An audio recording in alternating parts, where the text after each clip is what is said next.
claro que no hay ninguna mentira detrás del cambio climático. Primero porque cambio climático natural siempre ha habido.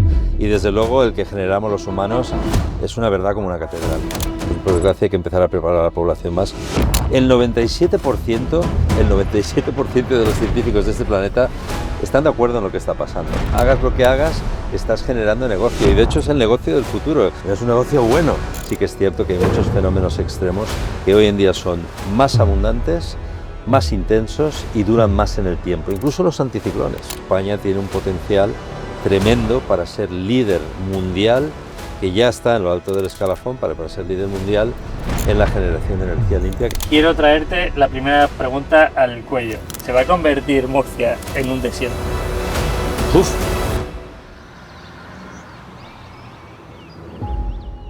Aquí estoy con Mario Picazo. Mario, Hola Pepe, buenos días. ¿todo bien? Encantado. Bienvenido al podcast de Kilómetro Precero, que es una iniciativa del Ayuntamiento de Murcia. Muchas gracias. Y vamos a intentar desmitificar todos los mitos del cambio climático con un verdadero experto.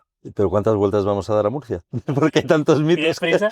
No, vamos a hablar, que hay mucho que contar. Venga, que esto promete hoy. Perfecto. Lo primero de todo, vamos en el camión eléctrico de Precero. Es la primera vez que llevo esto. Si ves que se mueve algo... No, lo estás haciendo genial, oye. Y quiero traerte la primera pregunta al cuello. ¿Se va a convertir Murcia en un desierto? Esa pregunta es muy intensa, ¿no? Pero bueno, sabemos que esta es una zona muy vulnerable al cambio climático, desertización, por sequía, por altas temperaturas y lógicamente yo creo que eso va a depender mucho de cómo los humanos nos adaptemos a ese clima que va a ir llegando, es decir, que busquemos otras prácticas, que consigamos pues a lo mejor que la dependencia del agua no sea tan extrema y que tengamos más recursos reutilizables, pero en cualquier caso lo que sí que es cierto es que Murcia va a ser un sitio cada vez más cálido y donde la precipitación va a ser cada vez menos habitual, o sea que tenemos que de alguna forma no solo mitigar a la vez el cambio climático, sino ir adaptándonos a los tiempos que llegan. ¿Es el cambio climático mentira? Vamos a intentar descubrirlo. ¿Cómo lo ves tú, Mari? Yo tengo claro que no hay ninguna mentira detrás del cambio climático. Primero porque cambio climático natural siempre ha habido. Y desde luego el que generamos los humanos es una verdad como una catedral. Y tenemos datos, pruebas, ciencia, rigor detrás que demuestra que están pasando muchas cosas y cada vez se aceleran más. Bueno, Mario, tú que llevas dando información a la gente toda tu vida, casi, ¿cómo crees que se está aceptando ahora el tema de tener información sobre el cambio climático? ¿La gente la acepta, la gente la quiere o a la gente le da un poco igual? No, yo creo que cada vez hay más gente que es susceptiva a la información que se publica, ¿no? Y sobre todo porque lo están viviendo, ¿no? Sobre todo con las temperaturas. En el caso de España, yo creo que el calor es el tema central, ¿no? Entonces, yo creo que la gente es más receptiva. Lógicamente, sigue habiendo gente que dice, bah, esto es una cosa pasajera, ¿no? Esto no... Y luego, pues hay gente que tiene sus dudas porque, pues a lo mejor no se informa bien, no tiene bastante información científica y tiene sus dudas sobre algunas de estas... de algunos de estos datos que estamos proponiendo, ¿no? Pero yo creo que en general la gente cada vez sigue más de cerca esa información numérica, los datos. Y ahora que hay tanta información, ¿cómo filtramos? Porque hay mucha gente que divulga una serie de cosas sobre el cambio climático es mentira, esto no pasa, son ciclos, que es algo que también hemos visto muchas veces por redes. ¿Cómo podemos ayudar a la persona que nos esté viendo y escuchando? Es decir, oye, busca esta información o cíñete a esta serie de bases o a información incluso que tú puedas dar en tu día a día. No, yo creo que ahí el rigor de la ciencia es lo que manda realmente y lo que tenemos que hacer es que la gente tenga bien claras cuáles son las fuentes de información que tiene que utilizar, ¿no? O sea, porque hay mucha información dispersa, mucha que te marea, mucha que te confunde. Y tenemos que saber cuáles son las fuentes fidedignas detrás de las cuales hay un rigor científico que nos sirva para tener eso de referencia. Porque si cada día te cuentan una cosa diferente, al final pues dices, mira, esto es un pitorreo, no me creo nada. Entonces, cuando sigues una fuente, pues a medida que va evolucionando y va cambiando el clima, ahí tienes la referencia real de lo que está pasando y eso es lo que tiene que saber la gente, ¿no? Saber utilizar las fuentes correctas para informarse debidamente. ¿Tú crees que hay parte de culpa de los medios de comunicación? ¿O también vamos a llevarlo más sencillo para la gente, ¿no? ¿Es culpa de todos o es culpa de...? Sí, los medios de comunicación tienen una parte buena y es que difunden información y la han convertido casi en una prioridad. ¿Cuántos informativos no abren con una situación meteorológica extrema cuando la es? Porque lo visual impacta y genera audiencia, ¿no? Pero sí que es cierto que los medios de comunicación tienden a, de alguna forma, sacar de contexto algunos temas que no son tan, o no deberían ser tan alarmantes, ¿no? Entonces la gente... Es como si metemos todo lo que pasa con calor, lluvia, inundaciones en el saco del cambio climático, ¿no? Y tampoco se trata de eso, se trata de esperar, de ver que los científicos hagan un estudio que llamamos de atribución, es decir, cuánto ha aportado el cambio climático a este fenómeno tan impactante que hemos visto y ahí ver si realmente es real o no. Entonces, a veces por buscar audiencia los medios tienden a crear una película que no existe. Pero sí que es cierto que gracias a los medios y todas las ventanas que tenemos hoy en día ya de redes sociales, televisión, radio, etcétera, tenemos mucho más acceso a información y entendemos mejor las cosas. O sea que también hay que darles pues un poco de crédito a ellos por eso. Claro, hay que darles crédito, responsabilidad y derivar a la gente a que, o sea, esa información que la filtren, ¿no? Volviendo a la parte que... Sí, no, totalmente. Es decir, tú tienes que elegir tus medios y aquí también entra en parte una cosa. Sabemos que todos los medios, o casi todos, prácticamente tienen pues una ideología, ¿no? Una etiqueta ideológica que hace que las cosas se cuenten de una forma o de otra. Entonces, yo creo que la ciencia y sobre todo este tema del cambio climático no debería tener ni la más mínima etiqueta ideológica. Debería ser una cosa global que nos preocupe a todos, seamos de una ideología o de otra y que todos rememos en la misma dirección. Entonces, claro, a veces las noticias se desvirtúan simplemente porque dices, yo es que aquí en este medio no puedo decir la verdad de lo que ha pasado o en este otro lo tengo que sacar de proporción. No, tenemos que contar las cosas como son. Insisto, rigor científico, olvidémonos de política y de todo lo que implica eso para la información que difundimos. Totalmente de acuerdo. ¿Hay algún escándalo que tú recuerdes como highlight a nivel información que digas, oye, esto era un bulo o lo metieron ahí como, "Buah, es un bulo, sí, es información falsa, pero hay que hacerlo porque es necesario que la gente lo entienda o lo escuche"? Bueno, yo creo que, a ver, si hay un rigor científico, nunca he visto ese tipo de información. Yo es que como además intento utilizar ventanas y medios que son los más verídicos, pues tiendo a tener información de primera mano lo más rigurosa posible. Pero sí que hay veces que se ha hablado de, por ejemplo, mucho de lo que se habla tiene que ver con el deshielo, ¿no? El deshielo del Ártico, de Antártida, ¿no? Y muchas veces hay gente que dice, no, no, no, en Antártida el hielo, la superficie de hielo está aumentando. Pero no profundizamos en la ciencia porque, aunque en algún momento dado la superficie de hielo vuelva a regenerarse en zonas donde se está perdiendo a gran velocidad, más que la superficie lo que importa es el volumen de hielo, ¿no? Y ese volumen está decreciendo año tras año de forma continua. Entonces, hay cosas que ves que dices, bulo, pues sí, bulos hay muchos. Igual que dice gente, pues no hay criterio científico, no hay consenso científico. ¿Cómo que no hay consenso científico? El 97% de los científicos de este planeta están de acuerdo en lo que está pasando. Un 3% no, porque a lo mejor no tienen protagonismo suficiente y tienen que ir en contracorriente a la general para tener algo de protagonismo. Pero eh, hay muchos bulos que tienen que ver con el cambio climático. ¿Cómo podéis decir que hay calentamiento global? Fíjate con Filomena, la nevada que cayó. Bueno, yo les decía a la gente, cuando acabe el año vemos cuál es el promedio de temperatura del planeta y de España, si quieres, que es una zona donde ha ocurrido un gran evento meteorológico. Y efectivamente, ahí te dan la razón. Pues sí, esto fue un pequeño paréntesis en nuestro calentamiento global. O sea que hay muchos bulos que corren en torno al cambio climático y que habla pues la gente que dice, no, esto es un ciclo, el cambio climático es natural. O sea, es que hay tantísimos. Siempre ha sido así. O sea que podríamos estar aquí conduciendo por Murcia todo el día hablando de esto. ¿Hasta qué punto crees que hay una parte de negocio? Porque cuando hay que defender muchas veces el tema de reciclaje, de viajar de una forma más, llamemos sostenible, llamemos más consciente, mucha gente te dice, "Bueno, pero es que hay alguien que está ganando dinero con eso". Bueno, a ver.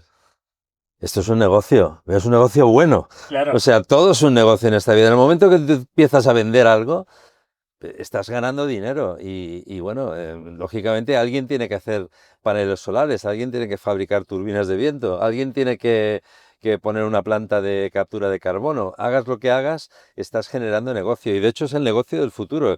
O sea, lo que estamos intentando hacer es quitar un negocio que no es nada positivo, que es el de los combustibles fósiles, porque sabemos lo que implica, y dando una oportunidad de nuevo negocio a todas las renovables que son pues las que llegan pisando fuerte y que van a generar mucho dinero. Sí, algunos se van a hacer millonarios, Igual que tú te harías millonario vendiendo pues agua mineral que es la mejor del mundo y no tiene ningún tipo de contaminantes. Para la salud es buenísimo. Entonces todo es un negocio, pero este es un negocio bueno. Y por supuesto la gente puede pensar, ah, este lo dice, es como en mi caso, yo que hablo mucho de cambio climático en redes sociales, se creen que tengo participaciones en todas las empresas de renovables. Este está De sacando haberlo sabido. bueno, y este vende esto porque le pagan por detrás, ¿no? O sea, así como cuando nos decía, no, estos ponen sol en Asturias porque así los hosteleros les pagan. Digo, ya me habría gustado que me hubiera llegado un talón cuando hacía sol en Asturias, pero siempre hemos ido con la ciencia por delante y aunque esto es un negocio positivo y muy necesario y que siga creciendo como tiene que crecer. Si tienes que enumerar, te lo voy a poner fácil, puedes decir 3 o 5 mitos que en tu día a día recibas como eso es mentira, eso siempre se ha hecho así o no sube la temperatura. Si me puedes hacer una lista sencilla de información que a ti te llega y de comentarios que tienes en redes sociales, ¿cuáles son esos mitos que van asociados al cambio climático? Bueno, hay muchos también, ¿eh? O sea, los mitos eh, habitualmente tienen que ver mucho en España, por ejemplo, con el calor, ¿no? La temperatura. No, este calor, esto es julio, siempre ha sido este calor. Entonces, tú dices, a ver, no te digo que no haya hecho este calor y que no hayamos llegado a los 45 grados en algunos sitios o más, pero tienes que tener en cuenta cuánto dura ese calor y no solo el calor que hace de día, o sea, el gran problema que tenemos, por ejemplo, con las temperaturas es el calor nocturno, ¿no? Lo que llamamos noches tropicales y ecuatoriales los meteorólogos, que son temperaturas que están sumando y mucho al calentamiento. O sea que ese es un mito habitual. Danas, por ejemplo, ¿no? Que estamos en el Mediterráneo y es lugar de danas.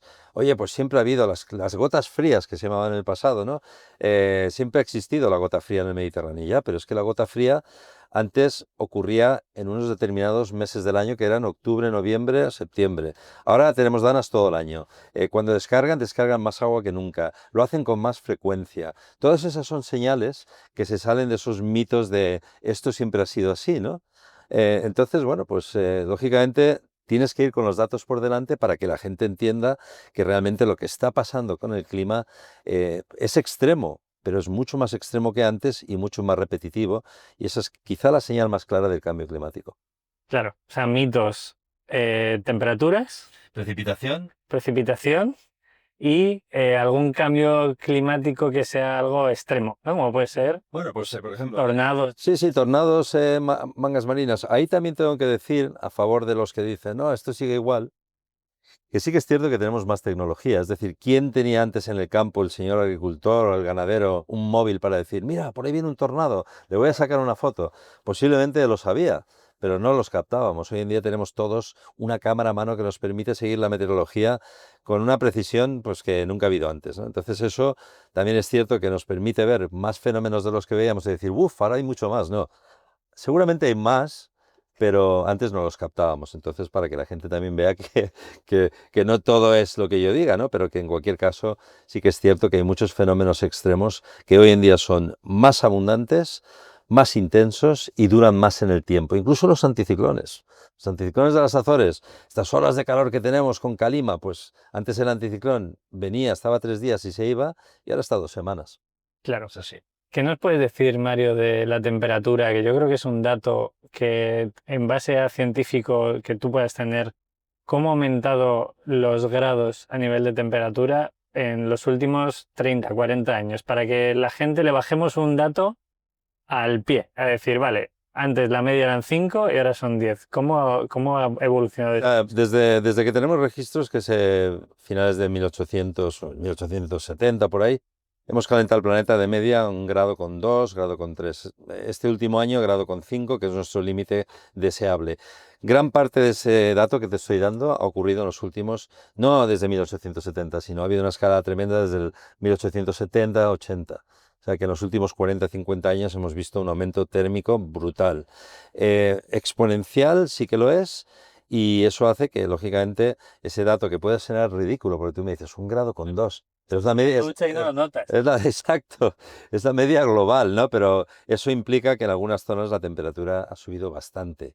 El Ártico, por ejemplo, se calienta 3-4 grados más rápido que el resto de la media global. Entonces, hay zonas que lo están viviendo mucho. España es un país, y el sureste donde estamos, peninsular, una zona especialmente vulnerable a ese fenómeno, no solo al aumento térmico, sino también a la escasez de agua. en cuanto a precipitación. Entonces, ese dato puede resultar muy, muy como inapreciable para mucha gente porque parece de magnitud casi cero, pero es un dato brutal. Y no solo en el aire, también en los océanos, que es un problema.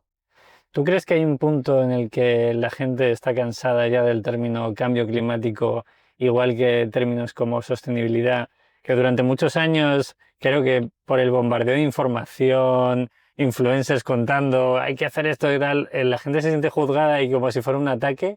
¿Tú crees que se está viviendo lo mismo con el cambio climático? Y sobre todo, ¿qué hacemos para que eso no se permita? Porque es algo que es mucho más importante como que para que deje de calar a la gente, ¿no? Sí, se ha convertido en término muy, muy plano, podríamos decir, ¿no? Porque para empezar, el cambio climático habría que añadir la palabra antropogénico, de origen humano, algo, porque el cambio climático hemos tenido siempre, ¿no? La naturaleza de nuestro planeta.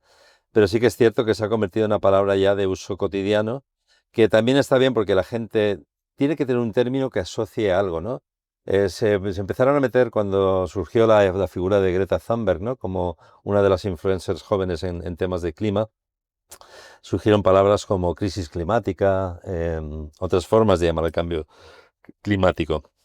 Entonces, sí, es un término que quizá habría que usarlo, pero especificar, ¿no? ¿Por qué? Calentamiento, evaporación, o sea, algún término que añadas a esa coletilla de cambio climático, porque si no al final la gente como que deja de llamar la atención, ¿no? Y a la gente ya le resulta como un vocabulario tan familiar que no reacciona a lo que está pasando. Aunque también es cierto que la gente entiende cada vez más que cosas que pasan y que les afectan en su vida cotidiana, como puede ser fuertes lluvias, altas temperaturas, sequías, van asociadas a algo que ya empiezan a entender un poquito, ¿no? Entonces, bueno, tiene su cosa positiva, pero hay que realmente introducir una terminología que sea más apropiada. Total, y esa terminología, si la llevamos a la ciencia y lo llevamos a los datos, yo creo que ahí es donde la gente puede bajarlo a algo que pueda llegar al intelecto de Sí. todo el mundo. Sí, es cierto que la gran población no entiende muchas cosas porque no son fáciles. La meteorología, la climatología son ciencias exactas, complicadas, hay que hacerlas más descriptivas, más entendibles, bajarlo a un nivel de lenguaje que sea entendible, que sea muy aplicable al día a día de cada persona en su rutina diaria, ya sea conducir, cómo se mueve, cómo es deficiente energéticamente en su casa, cómo recicla materiales, qué tipo de Cómo come economía. incluso, claro. Sí, sí, la nutrición. Yo siempre digo que nuestros hábitos diarios de vida, para empezar, tendrían que cambiar porque somos excesivamente consumistas en energía, en todos los aspectos. Tú lo has dicho, energía, los materiales o las cosas que compramos, ropa, que seguimos despilfarrando en ropas que son pues de un alto huella de carbono. Entonces, son muchos los aspectos en los que la gente tiene que estar informada para saber cómo puedo hacer yo algo para cambiar en mi cancha, dentro de lo que pueda, con mi granito de arena, llámalo como quieras, esto que estamos viviendo, que es algo que va más. Una de las preguntas asociadas a esta información es el hecho de que últimamente se habla mucho de energías renovables, nucleares. Tú como experto, ¿qué puedes decirnos? ¿Cómo puedes explicarnos hasta qué punto una es mejor o es peor? O si no hay una mejor o otra peor, o deben convivir. Bueno, yo creo que todo lo que tengamos ya a mano lo debemos usar porque tenemos una urgencia tremenda en ser eficientes energéticamente hablando. Entonces, las renovables yo creo que son quizá la apuesta más veloz que tenemos ahora mismo, que es poder instalar mucha energía limpia en poco tiempo y tener una fuente de energía que no complique el clima más de lo que está. Y luego, por otra parte, las nucleares, que son de gran debate, pues si las tenemos y están funcionando y no son problemáticas y no suponen un elevado coste ni un riesgo de salud para la población, pues ¿por qué no utilizarlas? O sea, sobre todo porque la nuclear va a evolucionar hacia un nuclear mucho más llevadera. Pero en cualquier caso, yo creo que ahora mismo el tema de las renovables, ya sé que hemos tenido un gran apagón, que ha surgido de un debate ideológico, científico, llámalo como quieras, pero sí que es cierto que las renovables necesitan, si las vamos a instalar al ritmo que las queremos instalar, pues una gestión eficiente en red, en almacenamiento, que creo que ha sido el problema que hemos tenido en este caso, ¿no? Que las renovables sabemos que son energías menos estables que las otras, porque un día tienes sol, otro día se te nubla, un día hace viento, otro día no, Pero si podemos almacenar esa energía debidamente para que en esos momentos de inestabilidad digamos, bueno, pues ya que no tenemos, la chutamos de la batería y mantenemos todo en equilibrio. Se nos acabó el problema. O sea que yo creo que vamos por ahí. Yo creo que hay que saber que España es un país que tiene un potencial tremendo y Murcia, ya lo sabemos, aquí el sol brilla casi todo el año, pues hay que tener el chiringuito montado adecuadamente para convertirnos en la Arabia Saudita del sol y de otro tipo de energías limpias, que tenemos la capacidad de ser líderes mundiales y que la gente nos demande energía y que generemos nuestra propia energía. Qué bonito ser líderes mundiales en sol. O sea, si alguien que nos está escuchando a nivel de campaña de marketing quiere utilizarlo, que lo utilice. Yo creo Exacto, no, no, líderes mundiales es que tenemos la capacidad. Vamos a más. La solar aquí y la eólica son importantes. La solar yo creo que tenemos un potencial, mira, el día que hace hoy. O sea, no sé, la cantidad de energía que estamos generando ahora mismo sin contaminar y que puede ser una fuente inagotable y mucho más potente de lo que es ahora mismo. O sea que... si tú, Mario, mañana decides jubilarte, eh, ¿cuál sería la última noticia que te gustaría dar a toda la gente que durante todos estos años te ha estado escuchando? Pues me gustaría que fuera positiva, porque aunque los que hablamos mucho de cambio climático parece que seamos Nostradamus a veces, pero bueno, tenemos que contar qué está pasando para que la gente entienda qué soluciones necesitamos aplicar. Y yo siempre me gusta acabar con un final feliz, como se suele decir en muchos casos, pero mi noticia sería que hoy ha sido el primer día en la historia de España, Murcia, llámalo donde quieras, depende de donde esté yo ahí dando mi noticia, en el que no hemos consumido ni un gramo de combustible fósil y que toda la energía que hemos generado ha sido cero en carbono. Es decir, una noticia que ya está ocurriendo en algunos lugares y que puntualmente incluso podemos dar aquí en España, pero que no es lo habitual, ¿no? Todavía seguimos quemando mucho combustible fósil y me gustaría que fuera una noticia más global que local, porque si fuera global ya sería un éxito. Exacto. Si lo llevamos a la parte de Murcia, vamos a bajarlo al terreno local. Mucha gente cree que esto no va con la región, pero obviamente a nivel de cultivos, a nivel de impacto, también está afectando. Para bajárselo al terreno y esa información que sea clave, ¿cómo afecta esa baja de temperatura que hemos visto, esos cambios atmosféricos extremos, cómo afecta a Murcia ahora mismo? Bueno, Murcia es una zona especialmente, o sea, ya España es un país vulnerable, el sureste peninsular yo creo que la región que más lo es, y ahí están los datos, ¿no? De temperaturas pues cada vez más altas, a pesar del año que habéis tenido en este arranque del 2025, es un lugar donde se tiende a la sequía y la desertización, precisamente en una zona donde la agricultura juega un papel tan fundamental en la economía de la región, o sea que ahí hay un clash, ¿no? Entre necesito agua, aunque sé que en Murcia, por ejemplo, se reutiliza mucho las aguas y se intenta sacarle el máximo partido, pero esos dos factores son fundamentales para una zona que además tiene otros problemas, ¿no? Porque sabemos que hay problemas que no tienen que ver necesariamente con el cambio climático, sino simplemente con la contaminación, ¿no? Ahí tenéis el Mar Menor, que siempre ha sido un punto negro dentro del impacto medioambiental humano en una zona natural y son lugares que hay que resolver, porque aquí parece que cuando hablamos de impacto hablamos solo de lo que nos pasa a nosotros, pero hay mucha biodiversidad que también se ve afectada, ¿no? Entonces, yo creo que aquí en la región de Murcia los problemas principales son el agua y el calor. Y, por supuesto, van a ir a más, por desgracia, hay que decirlo así. La gente dirá, ¿ves este? Hablando antes de lo que hemos hablado, este año ves ya llueve, si es que esto era una mentira. Pues no, esto ha sido un espejismo dentro de lo que pueda pasar. Que dentro de los próximos 20 años haya dos como este, sí, pero eso va a ser un problema. Claro. ¿Qué incremento de temperatura más o menos ha tenido Murcia? Si en España en general ha sido 1 grado, aquí ese incremento, ¿cómo puede afectar para entenderlo perfectamente? Porque ¿qué impacto tiene que suba 2 grados la temperatura en Murcia a nivel de agua, por ejemplo?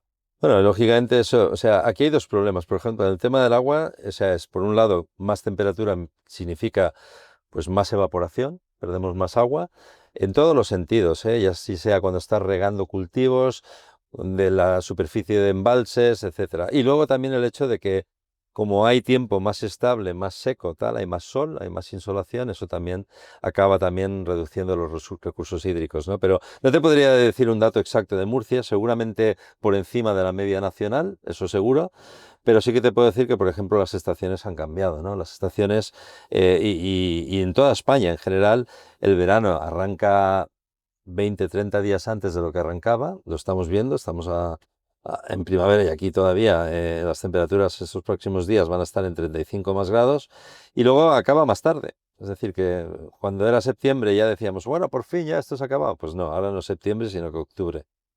Y eso hace que, lógicamente, tenga un impacto todo eso en los recursos hídricos. Aparte del impacto directo en la población, tienes que tener en cuenta que estos calores intensos a la población, sobre todo a niños y ancianos, les hace polvo y claro, pues sí, ponemos más aires acondicionados, nos adaptamos mejor, que es la palabra, por desgracia, es de moda, adaptación en lugar de Yo mitigación. te iba a decir que al final el humano tiende a adaptarse en todos los sentidos, ¿no? Claro, es lo malo, que como los humanos tenemos muchas soluciones tecnológicas que nos permiten adaptarnos a, pues si viene un tornado ponemos un búnker, si viene una ola de calor ponemos aire acondicionado por toda la casa.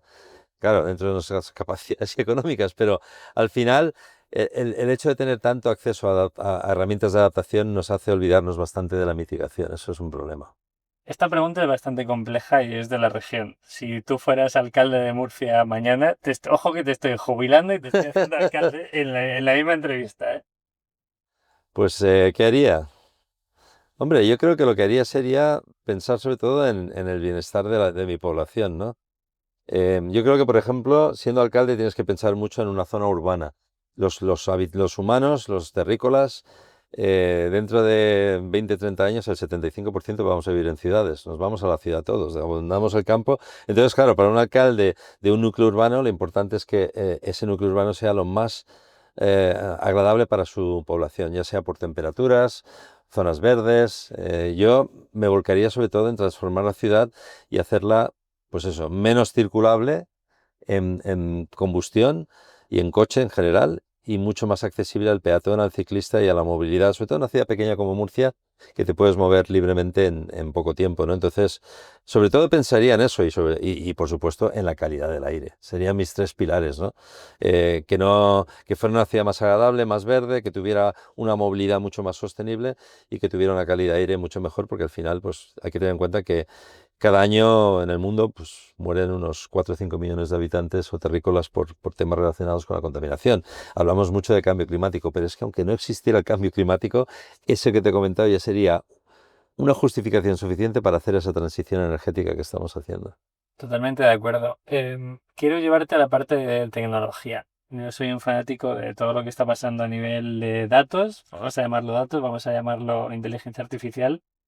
¿Cómo crees que la inteligencia artificial hace ese match con el cambio climático, incluso con el tiempo? ¿Cómo lo vives tú desde?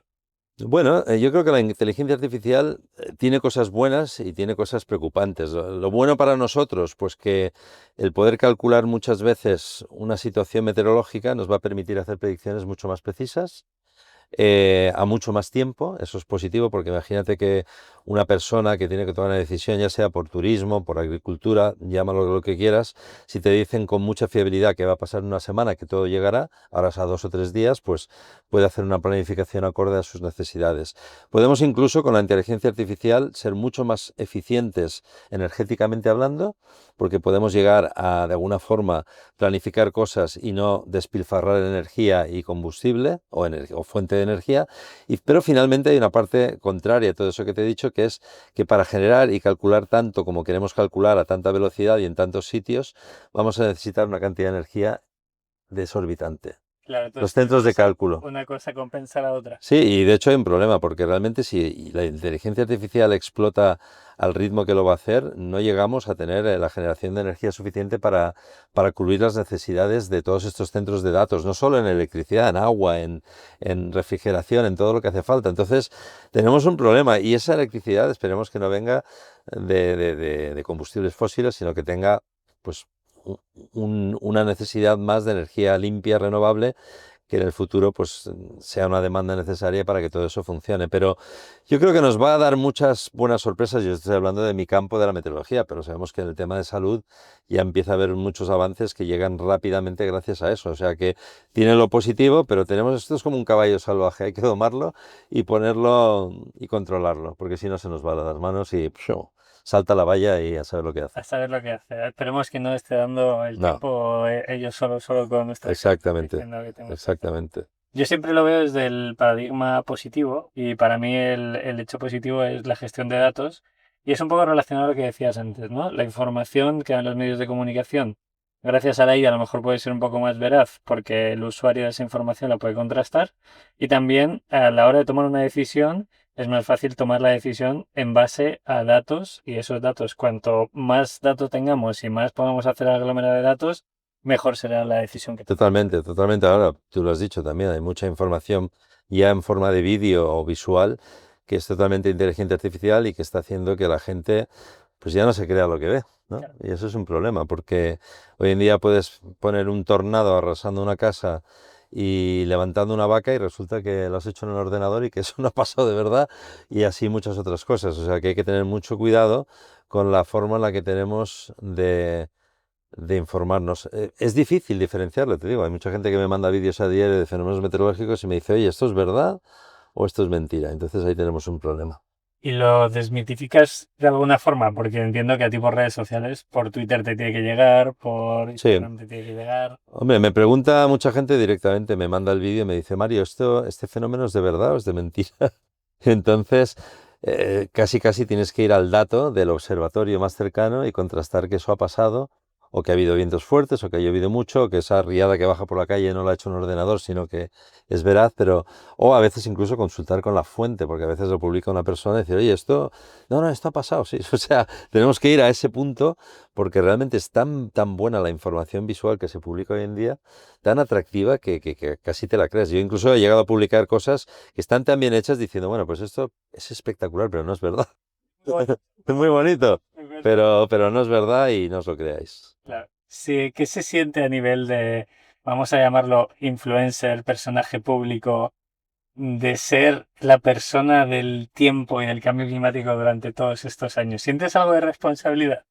Hombre, sí, la siento, por supuesto, pero también siento un gran placer de poder haber transmitido información durante estos años, ya sea predicciones meteorológicas que ha hecho que la gente decidiera acorde a lo que iba a pasar, aunque ya sabes que es una ciencia inexacta y alguna vez la podemos meter bien. La pata se mete en muchas predicciones a veces, pero no por nuestro error humano tanto, sino porque los modelos numéricos se equivocan también. Y luego el poder difundir todo esto que está pasando ahora de cambio y de lo que viene y de lo que podemos hacer, sobre todo las soluciones, para mí joder, la verdad es que es un auténtico placer. Yo disfruto con ello, sobre todo porque sé que hay gente que le está costando entender lo que pasa y y que realmente se siente frustrada porque hay tantas ventanas de mala información que hacen que al final no sepas realmente en qué creerte, qué no y qué hacer en tu día a día, que al final si tienes alguna que crees que te sirve de referencia y es relativamente decente y buena, pues mira, con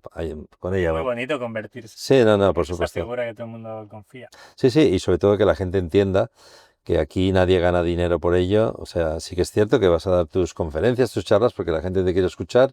Es un trabajo como otro cualquiera y te pagan, pero quiere decir que no estamos ahí vendiendo paneles solares en el mercadillo de la esquina para hacernos ricos. Estamos intentando transmitir una información que ayude a la gente, que haga que su vida sea más placentera y que podamos convivir en este planeta de forma armoniosa con él y que no tengamos un problema de futuro que puede ser realmente un problema gordo si no hacemos algo en los próximos 20 30 años. Totalmente. ¿De dónde sacas tú la información? ¿Cómo nutres esa base de conocimiento que Mario tiene? Por si la gente que nos escucha y nos vea piensa, vale, si Mario lo hace así, está bien Bueno, hecho, voy a hacerlo yo también. realmente yo vengo de la parte académica investigativa, o sea, mi background, a pesar de que me ven como el hombre del tiempo de la tele, ¿no? Hice un doctorado en meteorología, he investigado, he No es trabajado. casualidad que estés ahí. No, me gustaba y lo hice, pues, y luego ya pues, llegó la parte mediática, ¿no? Entonces, Yo siempre me baso todo y tengo muchos colegas científicos investigando por el mundo y me baso en su investigación, es decir, artículos publicados de primera mano con datos que han sido revisados por múltiples científicos antes de que se plasmara en algún medio, en alguna revista científica y por lo tanto me baso en esa información. Yo uso la ciencia y nada más que la ciencia para justificarlo. O sea que tengo mis fuentes y eso es lo que utilizo y siempre contrastando. O sea, aunque venga de un científico nombrado, pues siempre intentas asegurarte de que todos están de acuerdo con lo que ha publicado, aunque si está en una revista científica normalmente ha tenido bastantes filtros. ¿Recuerdas alguna noticia dime una buena y una mala, ¿vale? Una noticia que te haya gustado dar y una noticia que nunca te haya gustado dar, que la has dado porque aún sabiendo que no te gustaba. Voy a empezar con lo malo, que es siempre dar, pues, todas esas personas impactadas por un fenómeno meteorológico. Me ha tocado muy de cerca la Dana de Valencia, porque yo soy de Valencia, y ese tipo de noticias no me gusta darlas, sobre todo porque creo que es una noticia frustrante, ya que se podía haber evitado que hubiera tanta gente muerta, ¿no? Y cuando hay fallecidos, siempre te duele, ¿no? A pesar de que los meteorólogos intentamos ahí dar esa información varios días antes y que la gente pues reaccionara o incluso quien tenía que tomar las decisiones, ¿no? Esas son las más dolorosas. Las más positivas, lo que te he dicho antes, decir un día, hoy el 70%, el 80% de la electricidad que hemos consumido se ha generado de forma limpia. Esas son las noticias para mí positivas. Llegará ese momento. No, ha habido días que en España hemos llegado a generar cerca de eso, muy puntualmente porque hacía mucho viento y hacía un día como hoy. Pero me gustaría que fuera una cosa de todos los días. Hoy solo hemos tenido que gastar un 3% de combustible fósil. Esa sería la buena noticia. Y un día que llegue, como te he dicho antes, hoy ya no hemos gastado combustibles fósiles. Y ¿Y hemos hecho todo con energías limpias. qué haría falta para eso? Pues haría falta que potenciemos mucho más en las renovables, que, que sepamos cómo canalizar toda esa energía que generamos de una forma más eficiente y que sepamos, por supuesto, almacenar mucho mejor. Hay que invertir. Al final todo se llama dinero y hay que decir dónde lo pones. Yo creo que habría que ponerlo en tener un sistema de energía limpia eficiente, por lo que te he dicho antes, porque España tiene un potencial tremendo para ser líder mundial, que ya está en lo alto del escalafón para ser líder mundial en la generación de energía limpia, que no solo consumamos nosotros los españoles, sino que la podamos comercializar y aportar, es decir, que no dependamos de Rusia para el gas natural, que seamos europeos independientes energéticamente hablando. Y oye, tenemos la suerte de vivir nosotros en una zona donde nos tragamos temperaturas de 40, pero podemos generar mucha energía y ayudar a nuestros vecinos europeos y a nosotros mismos para que no tengamos que utilizar ese dichoso combustible fósil que cada vez debería estar más donde le toca estar, que es bajo tierra. Qué bueno. Último mensaje que quieras dar para terminar el podcast.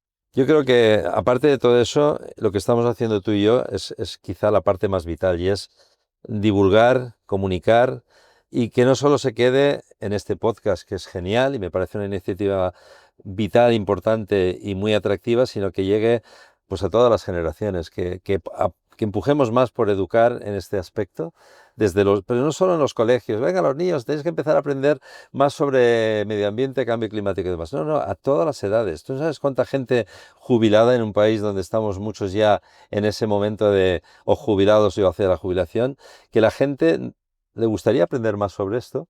Y darle la oportunidad de hacerlo de forma, lógicamente, que no tengan que apuntarse a una carrera universitaria, pero que les puedan enseñar lo básico, pero no solo para saber qué pasa, sino para estar preparados ante lo que puede llegar, que son, pues mira, la Dana del otro día en Valencia, si hubieran estado informados y supieran más lo que tenían que hacer, mucha gente se habría salvado, pero no sabían qué hacer en estas situaciones.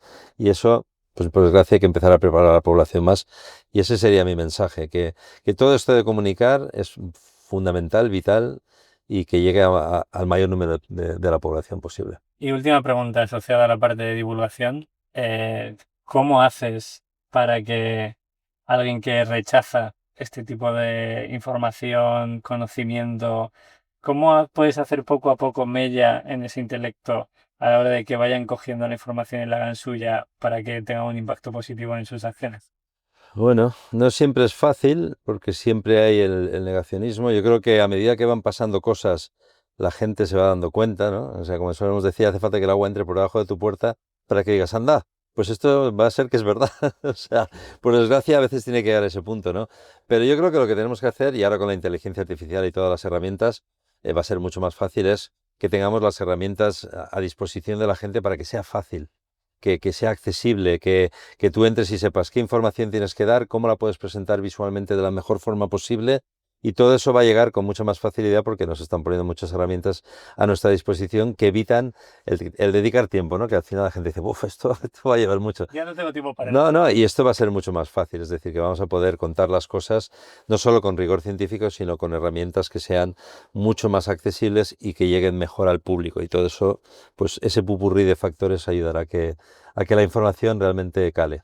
Bueno, pues animamos desde aquí a que todo el mundo busque información, que ponga en juicio esa información, que contrasten, que incluso tengan ese pensamiento crítico de que sí y que no, porque también lo hemos hablado que la parte de la IA puede hacer un juego negativo en este caso, Sí, también. pero sobre todo que si hay un juicio crítico y hay una serie de datos científicos, creo que a partir de ahí es donde cuanta más información tengamos, más fácil va a ser que tomemos decisiones correctas en nuestro día a día, a nivel de cómo nos movemos, cómo comemos, cómo consumimos, porque ahí también es el cambio climático. A la gente parece que solo estamos hablando de renovables o nucleares, no. Sí, El cambio climático también pasa por la mano totalmente. del usuario en el día a día. Nuestros hábitos son fundamentales y oye, qué gusto dar una vuelta por Murcia contigo, Pepe, por hablar de esto.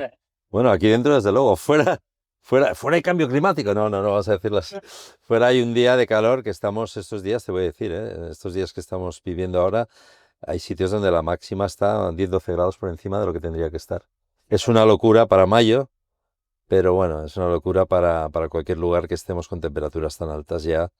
Y la gente dice, ¿y esto cómo va a ser el verano después de esto? Pero bueno, un placer, ¿eh? Un placer conducir por aquí, hablar, charlar y que vaya muy bien esta iniciativa que creo que es fundamental para que la gente realmente esté informada y sobre todo que sepa qué tiene que hacer en su día a día, porque hay tantos, estos somos 8.250 millones hoy en la Tierra. Si todos hacemos un poquito, ahí sí que podemos marcar la diferencia. Me quedo con eso. Todos podemos tener un impacto. Ujú. Por pequeño que sea, que no se os olvide que eso también es impacto. Pues mil gracias, María. Un placer. Gracias.